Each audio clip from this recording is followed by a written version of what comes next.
I've always been a hard worker. You know the type. 2 jobs, back-to-back shifts, saving every single dollar I could. My wife, Jenna, always said she supported my hustle.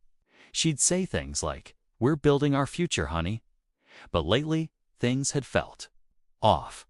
She was cold, distant, almost surgically attached to her phone. I brushed it off. I figured it was just the stress of life, the constant pressure of bills, the daily grind. We were both tired. It made sense, right? Or so I thought. One night, I was driving home, absolutely exhausted from a double shift. It was late. The roads were dark and empty. Then, out of nowhere, a blinding pair of headlights swerved into my lane. A drunk driver. The crash was instant. A terrifying explosion of metal and glass. My next conscious thought was waking up in a sterile white hospital room. The pain was excruciating. Broken ribs, a fractured leg, and a splitting headache. The paramedics had found my wallet, but my phone was missing. But as it turns out, the physical pain from the accident was nothing, absolutely nothing, compared to the pain that was about to walk through my door. Jenna, she finally arrived. But she wasn't carrying flowers or a get-well-soon balloon. There was no look of worry on her face, no tears of relief that I was alive. Instead, she was holding a manila folder. She walked right up to my bed, her expression as cold as the linoleum floor. "Just sign these," she said, her voice flat. She slid the papers onto my bedside table. They were divorce papers. I was in shock. I couldn't even form words. My throat was dry. My mind was reeling. I just stared at her, trying to make sense of it all. "I can't stay with a man who can't provide," she continued, her voice dripping with disdain. "You're broke. Your savings are gone, and I'm done pretending." My savings? Gone? What was she talking about? I tried to protest, to tell her about the account, the money I'd been socking away for years. My savings. "I have no," she cut me off sharply. "You had savings." And then she did something that chilled me to the bone. She smirked. A tiny, cruel, triumphant little smile. In that single moment, I knew. I knew something was terribly, horribly wrong. This wasn't just a divorce. This was a betrayal. Later that day, a kind nurse came in with a small bag of my personal effects recovered from the car. My phone was in it, miraculously intact. I immediately tried to open my banking app, a knot of dread tightening in my stomach. The password didn't work. Strange. I never change my passwords. I went through the whole process of resetting it, my hands shaking. When I finally logged in, my world collapsed. The screen showed a balance of 0. Every single dollar, every penny I had worked my fingers to the bone for, was gone. Transferred, I saw the transaction history. A single, massive transfer to her account dated just hours after my accident. But it got worse. As I scrolled, my heart sinking lower with every swipe, I saw other charges. Hotel charges, expensive, 5-star hotels. And they weren't for us.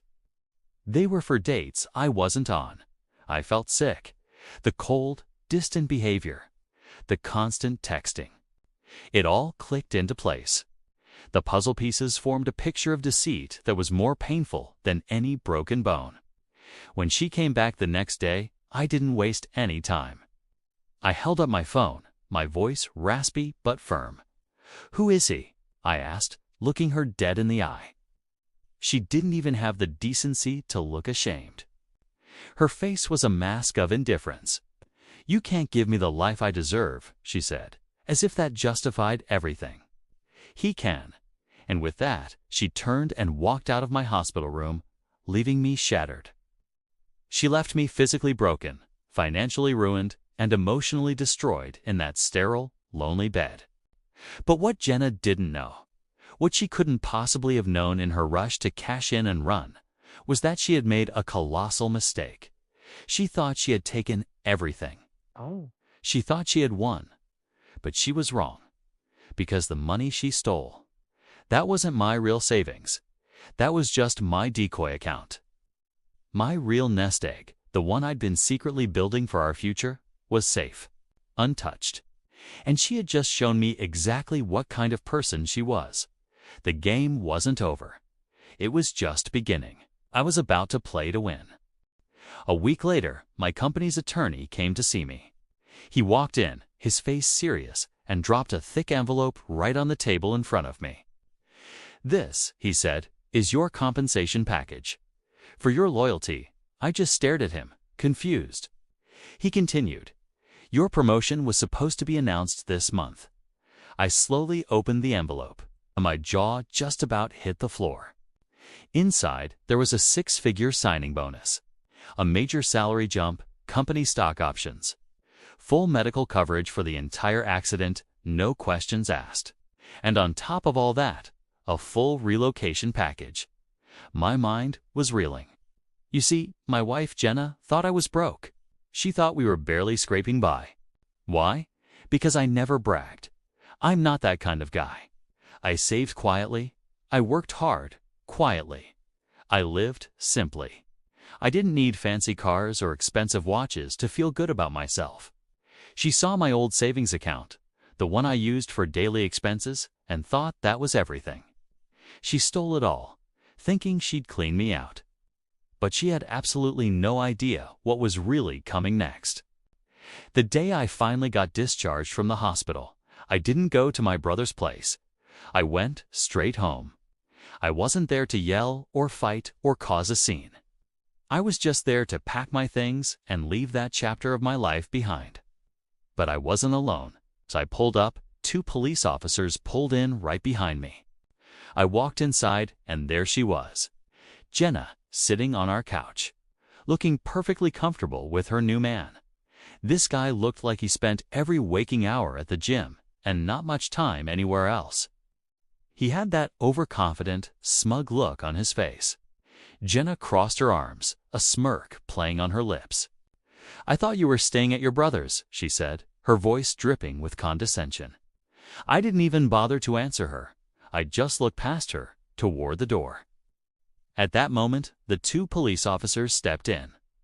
One of them looked directly at Jenna and said, "Ma'am, you're under arrest for unauthorized access and theft." Her face, which had been so smugged just seconds before, completely fell. It was like watching a mask shatter. The color drained from her cheeks and her eyes went wide with pure terror. "What?" she stammered. No, this is a misunderstanding. This has to be a mistake." I finally spoke, my voice calm and steady. "No, Jenna, it's not a misunderstanding." I looked her right in the eye. "You stole from me. You methodically emptied my bank accounts while I was lying in a hospital bed.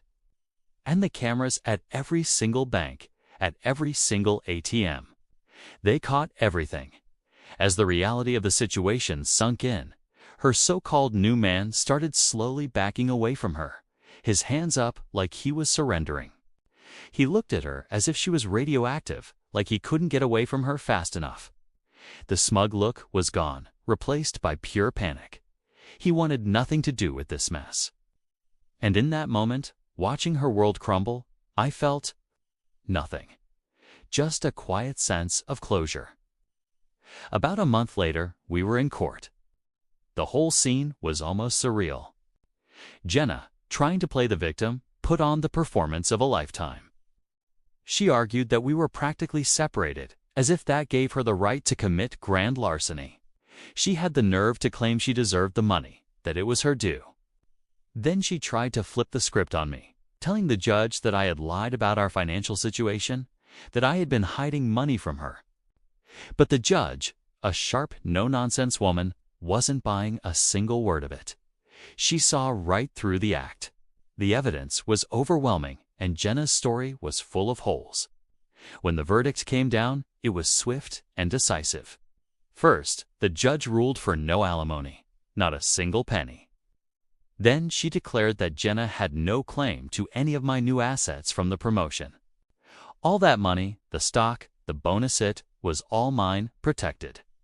On top of that, the court issued an order for full restitution. She had to pay back every last cent she stole. And to add insult to injury, she was responsible for all of her own legal fees, which, I can assure you, were not cheap. And what about me? I took that relocation package and I didn't look back. I moved to Texas, started my new role at the company, and got myself a fresh, new apartment overlooking the city. I started over. Completely. You know, they say that sometimes life has to break you down so it can remake you into something stronger. I believe that now. As for Jenna, her new gym rat boyfriend dumped her the second he heard the words legal trouble.